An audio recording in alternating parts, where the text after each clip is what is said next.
Hello, this is Ilija Barukčić, Jever, Germany. I welcome you to this movie about Modus inversus.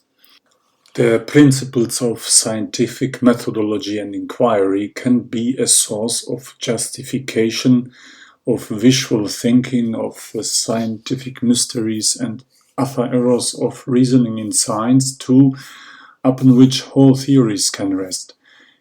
It is irritating in the extreme when scientific mistakes occur. However, this cannot be excluded completely. In point of fact, science needs methods to identify inexcusable errors in reasoning as soon as possible. Experiments are sometimes one possible way to prove what is true and what is false.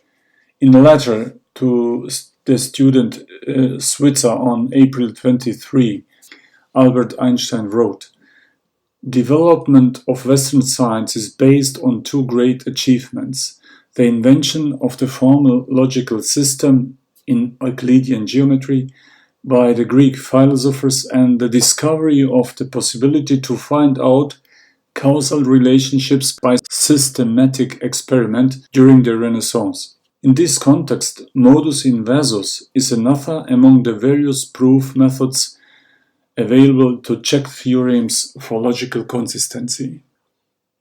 Modus inversus is of help and very strong if the premise as such is false. In this case, modus inversus demands that the conclusion itself must be false too. However, modus inversus doesn't care if the premise is true. In this case, it is better to use modus ponens. The following figure may illustrate modus inversus once again. The following real-world experiment between gaseous oxygen and burning candle is illustrated by the picture as can be seen. The four fields are denoted by the letters A, B, C, and D. Field A denotes the case no gaseous oxygen present and no burning candle. The fields C and D denote the experimental situation where gaseous oxygen is present. If gaseous oxygen is present, a candle can burn, but the same must not burn. Modus inversus doesn't care about this situation that much. It is very sensitive in the case if gaseous oxygen is not present, but is very tolerant in the case if gaseous oxygen is present. Under these circumstances, modus inversus allows both. Candle can burn and the candle must not burn. Both is equally allowed. Modus inversus demands at the end, if premise is false, then conclusion is false. In other words, if oxygen is present is false, then candle is burning is false.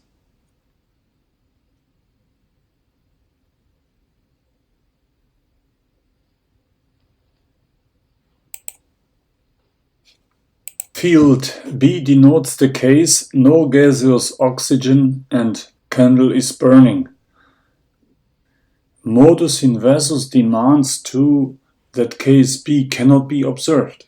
In other words, according to modus inversus, it is not possible to observe a normal burning candle in the absence of gaseous oxygen. Modus inversus demands too that case B cannot be observed. Modus inversus demands too that case B cannot be observed. Modus inversus demands too that case B cannot be observed.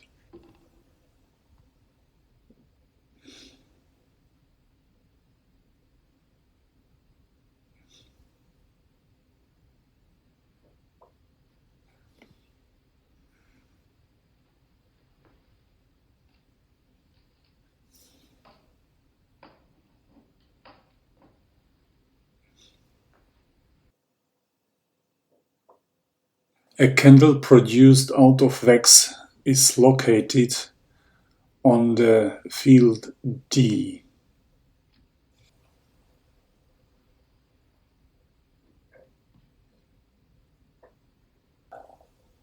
Another candle produced of wax is located on the field C.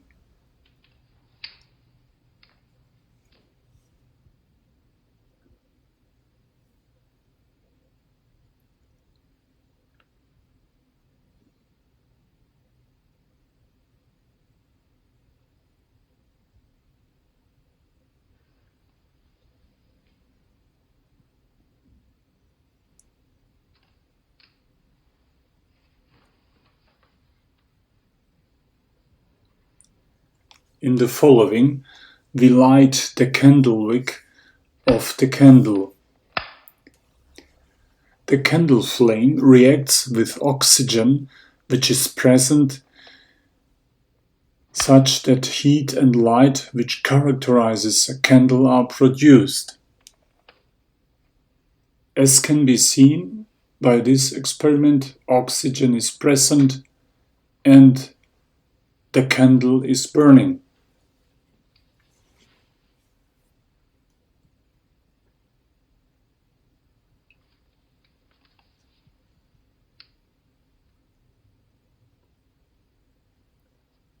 As can be seen, oxygen is present and the candle is burning.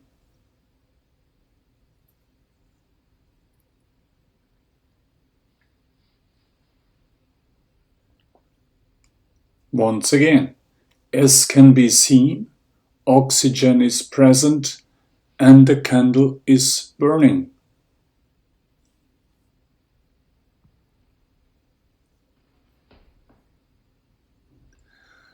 However, the candle located on the field C is not burning even if oxygen is present.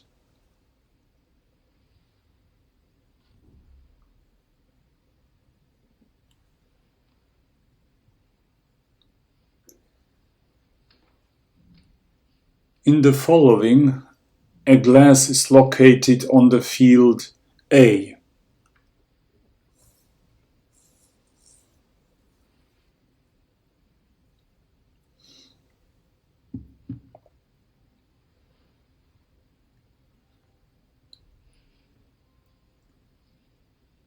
We put a candle out of wax inside this glass .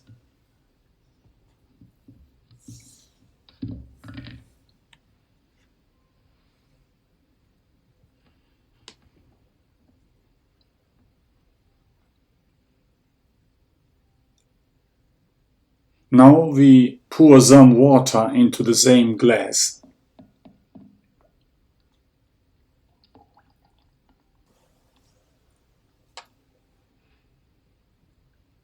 Gaseous oxygen under these conditions is absent and the candle cannot burn. The candle is not burning. In other words, if gaseous oxygen is absent, then the candle is not burning.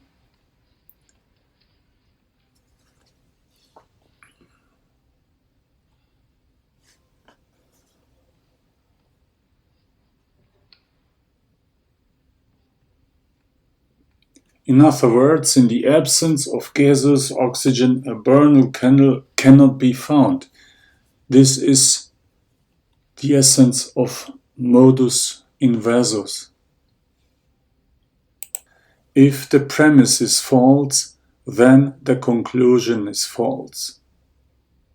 Thank you very much for enjoying this movie. Bye bye.